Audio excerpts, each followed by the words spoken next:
今日1月3日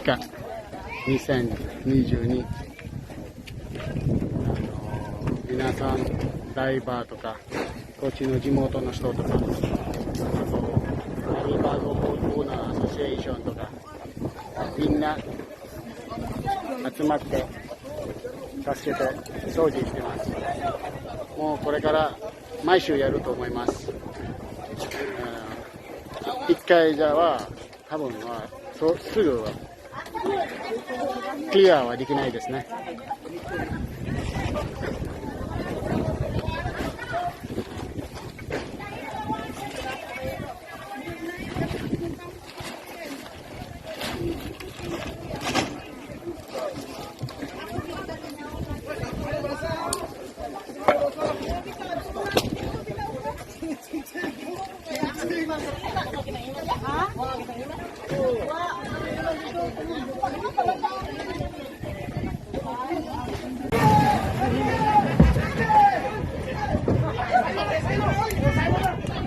イエーイ